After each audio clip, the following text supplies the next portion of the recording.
దేవునికి స్తోత్రం. మన ప్రభువును రక్షకుడైన యేసుక్రీస్తు వారి నామంలో మీ అందరికీ శుభములు తెలియజేయుచున్నాను. ఈరోజు దేవుని వాగ్దానము గలతీ పత్రిక 3వ అధ్యాయము 23వ వచనము. చెరలో ఉంచబడినట్టు గతించిన కాలంలో దేవుడు ధర్మశాస్త్రం అనే శిక్షకుని క్రింద మనిషిని ఉంచి దాని ద్వారా విశ్వాసానికి దారి సిద్ధపరిచాడు. ఎందుకంటే ధర్మశాస్త్రం మూలంగా మనిషి దేవుని న్యాయ విధిని తెలుసుకుంటాడు. దాని మూలంగా తన నిస్సహాయతను గ్రహిస్తాడు.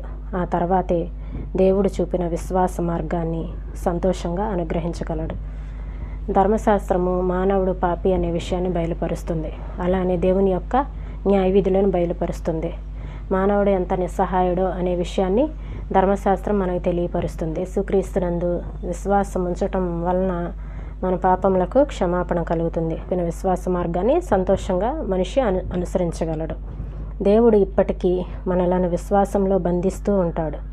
మన మనస్తత్వాలు, పరిస్థితులు, పరీక్షలు, నిరాశలు ఇవన్నీ మనలను నలుమూలల నుండి కట్టివేసి విడిపించుకోవడానికి ఏకైక మార్గమైన విశ్వాస మార్గం వైపుకు మనం మళ్ళేలా చేస్తాయి. నా జీవితంలో ఎందుకిన్ని కష్టాలు, ఎందుకింత నిరాశ, ఏంటి పరీక్షలు అని కొన్నిసార్లు అనుకుంటూ ఉండవచ్చు. అయితే వాటన్నిటి ద్వారా మనము దేవుని యందు ఇంకా మరి ఎక్కువగా విశ్వాసం ఉంచడానికి అవి మార్గాలు అవుతాయి మనకు. మోషే మొదట్లో తన స్వశక్తి చేత అధికారాన్ని, హింసని ప్రయోగించి తన ప్రజలను విమోచించాలని చూశాడు.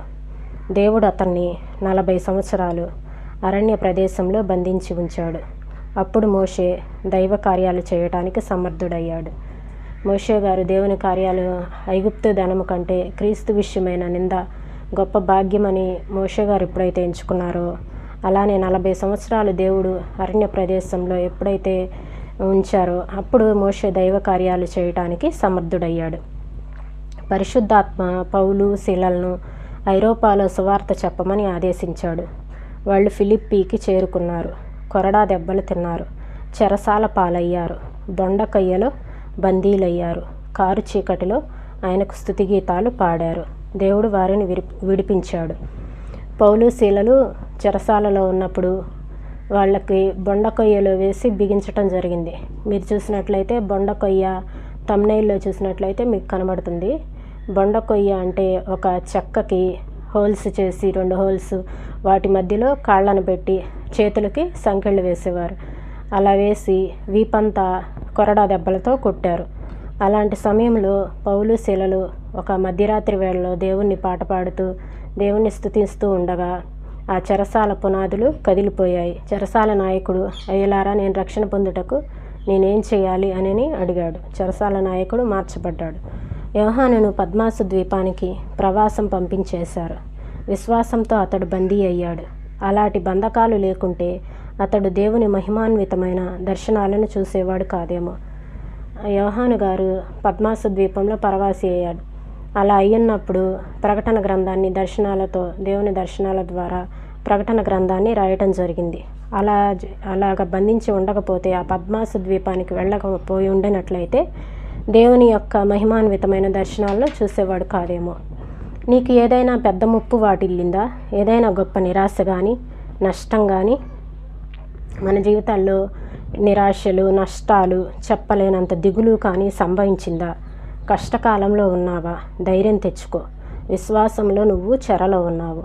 నీ కష్టాన్ని సరి అయిన దృష్టితో చూడు. దాన్ని దేవునికి అప్పగించు. అన్ని విషయాలు సమకూడి జరిగేలా చేసే దేవునికి కృతజ్ఞతాస్తుతులు చెల్లించు. మనము ఎలాంటి పరిస్థితుల్లో ఉన్నా కానీ దేవునికి కృతజ్ఞతాస్తుతులు చెల్లించాలి.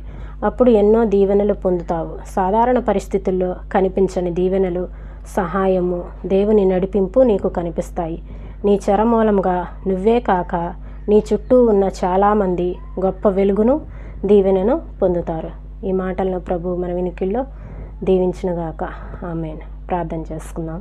స్తోత్రం నాయనా, పరిశుద్ధుడా, ప్రేమ కలిగిన తండ్రి, నీకు వందనాలు ప్రభా. స్తోత్రాలు నాయనా ప్రభా. మా బ్రతుకు దినముల్లో మరి ఒక దినమును మీరు పొడిగించి ఈ దినాన మమ్మల్ని సజీవుల సంఖ్యలో ఉంచినందుకు నీకు వందనాలు చెల్లిస్తున్నాం నాయన. ఈ రోజంతా మీరు మాతో ఉండండి నాయన. ఈ పరిశుద్ధ దినాన నా తండ్రి మీ సన్నిధానానికి వెళ్ళి మిమ్మల్ని ఆరాధించుకునే భాగ్యం మాకు దయచేయండి ప్రభా. స్తోత్రములు నాయన, మీరు మాతో ఉండండి, మమ్మల్ని బలపరచండి ప్రభా. అయ్యా, నీ మాటల ద్వారా మమ్మల్ని బలపరిచినందుకు నీకు వందనాలు చెల్లిస్తున్నాం. ఎట్టి నిరాశల్లో ఉన్నా, ఎటువంటి పరిస్థితుల్లో ఉన్నా, కష్టాల్లోనైనా, నష్టాల్లోనైనా, కీడులోనైనా, శ్రమలోనైనా తండ్రి నాయనా ప్రభా, నీ మాటల ద్వారా నాయనా ప్రభా మేము ధైర్యం తెచ్చుకునేటువంటి విశ్వాసం మాకు దయచేయండి ప్రభా. స్తోత్రంలో ఎలాంటి పరిస్థితులున్నా మిమ్మల్ని స్తుతించుకునే భాగ్యం మాకు అనుగ్రహించమని వేడుకొంచున్నాను ప్రభా. స్తోత్రములు నాయన, స్తోత్రములు అయ్యా. ఎంతమంది నిరాశల్లో ఉన్నారో వారి నిరాశలన్నింటినీ మీది కొట్టివేయండి ప్రభా. స్తోత్రాలు నాయన. కుటుంబంలో నెమ్మదిని, సమాధానమును మీరు అనుగ్రహించండి నాయన. సహాయం చేయండి. కుటుంబాల్లో యవనస్తుల చుట్టూ నీ కాపుదలను దయచేయండి ప్రభా. కీడు నుండి తప్పించండి ప్రభా. సహాయం చేయండి నాయన.